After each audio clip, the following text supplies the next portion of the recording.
ABC One Television. ABC One Television. ABC One Television. Le leader en actualité. Nanyango na kokanisa na yo na likolo awanase pona kati ya motema nanga. Je connais que c'est l'amour. Nzambo ya ndima komikaba komipesa mobimba mokonzo ya bongana nyonso oza nyonso motu ya nanga mokonzo ya bongana nyonso aza nyonso ya motu ya pona ABC1 bandeko na ngai na mokili mobimba mbote mbote mbote mbote kolo apambola bino nzambo alongwe na biso na mois de juin alongwe na biso na katikati ya année akoti na biso na deuxième semestre to pamboliye to netoliye na kombo na Yesu Masia toye lisu lelo na émission na biso to sambela elongo. Merci na bandeko nanga ya mokili mobimba tokoti na juin tozokende toujours na révélation na biso ya chaque mois ya kombo ya mwana moko na moko ya Jacob. Bien-aimé, tozotanga toujours na mokanda na Nzambe na Genèse chapitre nango 30. Lelo tokozwa verset 10 ti na verset 11. Bible lobi na biso boye. Zilpa, servante de Léa, enfanta un fils à Jacob. Léa dit, quel bonheur! Et elle l'appela du nom de Gad. Quel bonheur! Et elle l'appela du nom de Gad. Tangu Rachel apesaki Jacob moi na ya musala comme moi sinaye. Babota ki bana mibale. Léa pe amoni azobota lisusu te. Apesi lisusu Jacob mwana ya musala. Guerre ya na leki. Jacob akei bapesi mwasi akei. Baye ko bota mwana. Tango aboti mwana apesi kombo Gad. Tango apesi kombo Gad. Léa lobi, quel bonheur! Quel bonheur! Esengo nini bonheur nini bolamu nini? Quel bonheur! Alobi bonheur po ngai na boti lisusu te. Mais na pesi mwana ngai ya musala epa ya mobali na ngai baboti mwana eza bonheur. Bana nde bazalaka bonheur. Le 7e enfant to le 7e fils à Jacob il s'appelait bonheur. Chiffre 7 dans la prophétie, dans la spiritualité, eza chiffre ya repos. Eza chiffre ya excellence. C'est-à-dire Dieu créa toutes choses dans 5 jours. Le 6e jour, il y créa l'homme. Eza ke sengolobi na teki l'église. Na yebisi batuke Nzambe apambolaka nanu mutute soki apesi forme na bénédiction wana te. Dieu créa toutes les choses. Amoni biloko nyonso ndenge eza akamati siko asali mutu. Tango asali mutu alobi na mutu dominer si biloko nyonso na sali. Asijetise biloko nyonso na sali. Bien-aimé, si aujourd'hui on ne réussit pas na makambuto sa faute eza Nzambe te. Dieu nous a déjà donné la domination. Il nous a donné la force. Apesa biso biloko nyonso, capacité à kozaba po créateur. Seulement biso to yebaka te. Et le 7e jour, l'Éternel Dieu se reposa après avoir causé la nyos. Moi, oya jiye bandi na biso. Merci. Parce que toleki déjà katikati spiritualité kei et maintenant tokoti na bonheur. Tokoti na bonheur. Yaya nangai, papa nangai, koko nangai, ndeko nanga David azoloba. Oui, le bonheur et la grâce m'accompagneront tous les jours de ma vie. Alors, et j'habiterai dans la maison de l'Éternel jusqu'à la fin de mes jours. C'est-à-dire, bonheur.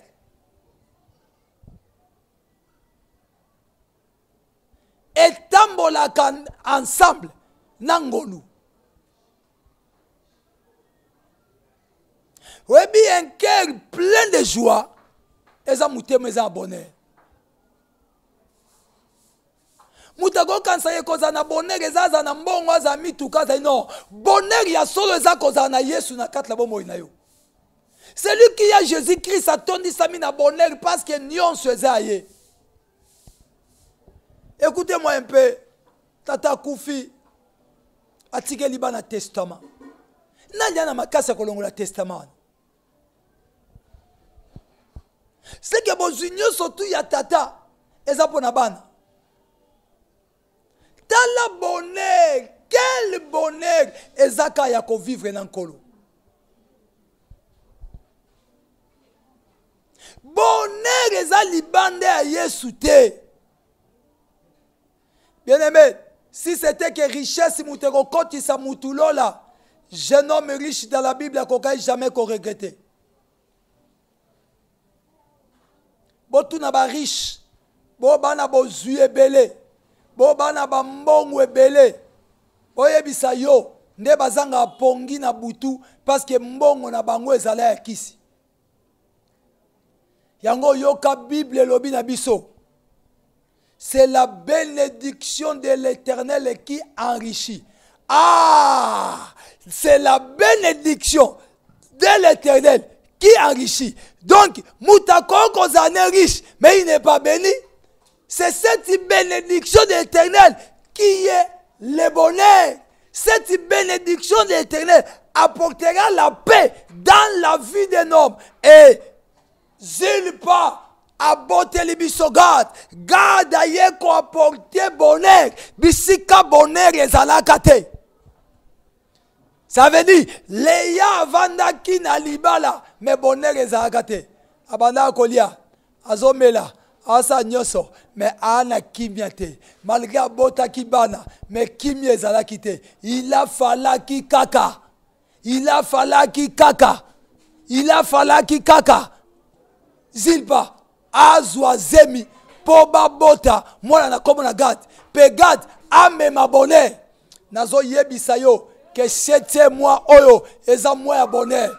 Ezo memela yo bonheur bisika makambo ezalaki malamu te na mois ya juillet makambo ezo koma malamu bisika vie ezalaki te nazo yebiso soko za na Yesu te oza muta kolelaka mikolo na mikolo bien-aimé prière nanga et ko changer le côté na vie na yo soko za na Yesu te mais koza na Yesu eleki nyonso ndeko na ngai ati Jésus-Christ c'est Jésus-Christ qui apporte le bonheur dans nos vies.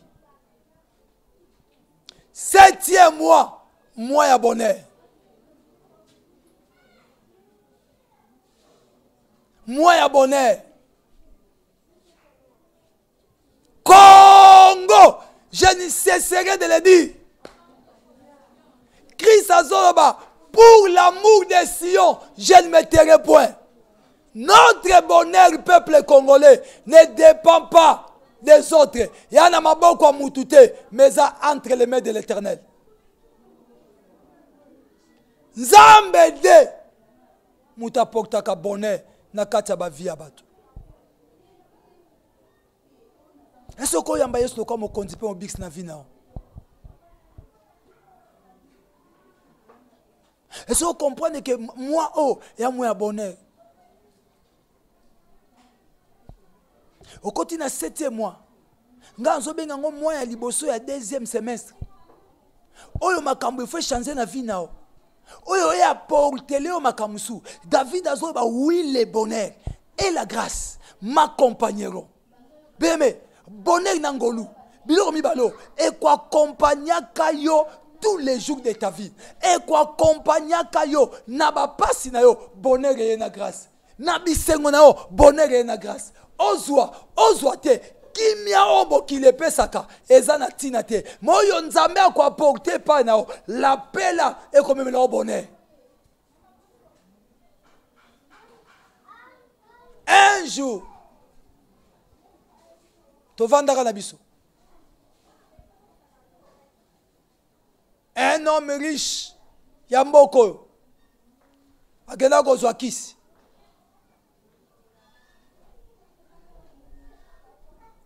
aza na mbongo basi bipai nyonso bamapangu mais un jour bayebisi eke semaine okuna oya esilela yo te il faut kufa bemetika nebisa yo bato oyo basimba kisi soki bazali pembeni na bango bakoyebisa yo bayebaka mikolo na bango bakokufa mpo bayebisaka bango.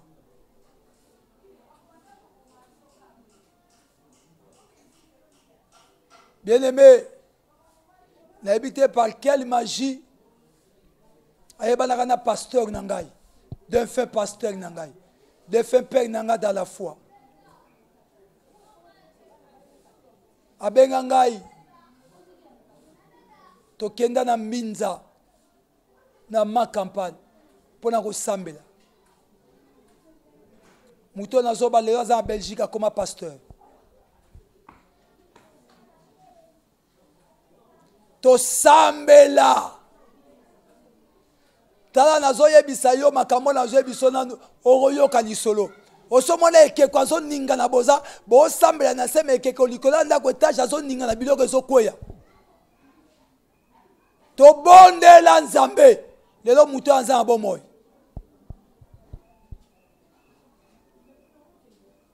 Le bonheur que Dieu nous donne apporte toujours la paix.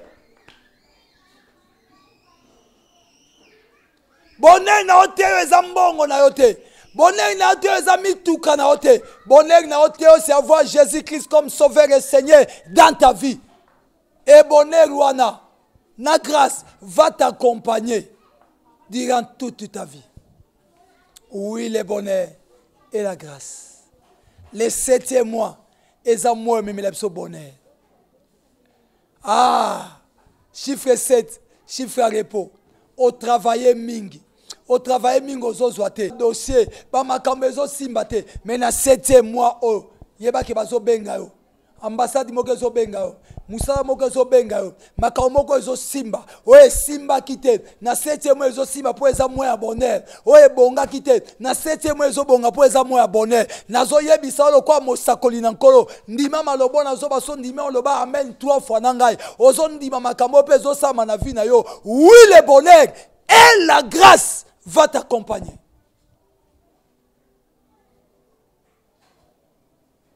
Bonheur. Bonheur. 7e mois, mois ya bonheur. 7e mois, mois ya bonheur. Mois ya esengo. Mois oba nanzaye barova na kima oba oui. Dieu a réellement visité son peuple. Mois ya bonheur. Na fungole liyo yango lelo pona koyebiso ke 7e mois, mois ya bonheur. Yo mutoza malade. Bonheur na nzambe kobikisa yo. Yo mutoza kozanga, bonheur na nzambe kopesa yo. Makambo ezaki musika ekoma pene. Makambo ebanda osalama te esalama. O ezalaki te ezalisama. Au nom puissant de Jésus-Christ. Que le nom de mon Dieu soit glorifié dans vos vies. 7e mois, ABC1, mois ya bonheur, mois ya changement, mois oyo komema makambo ebele, mois oyo kokotisa complication na kati ya kaya satana, parce que oyo bango bakangaki, oyo bango bareklamaka yo, nkolo akochange yango, akochange le mal en bien, po yo, ozwa, okende, liboso. Ngana mati na ngomba koluke longi na yawe na bapasi na nga maumbu na yo yawe yanolanga ata pasi ata minyoko ata nzala ata kozanga lisungi na ngai nzambe ekouta na yo Yahweh yanolanga. 7e mois, que du bonheur, que du bonheur. Nazo souhaité yo ba bonheur rebelle biso to ba ta chance te to ba grâce tika bonheur na grâce et accompagner vie na yo. Tika bonheur na grâce et accompagner libala na yo. Tika bonheur na grâce et accompagner betidi na yo. Tika bonheur na grâce et accompagner misala na yo. Tika bonheur na grâce et accompagner famille na yo. Tika bonheur na grâce et accompagner santé na yo. Tika bonheur na grâce et consoler vie na yo. Bisiko kolele ezalaki comme malade. Bisiko kozanga ezalaki ezwa. 7e mois ya bonheur. Que le bonheur de Dieu est à partager na yo. Oui, le bonheur et la grâce. Père éternel, naza moto pamba oyo sala na se na moi pour apesa message na libota na yo. Nalobeli na tina na bonheur, garde amemela biso na nzela na yo Yesu. 7e mois, chiffre 7, c'est le repos de l'Éternel. C'est la perfection.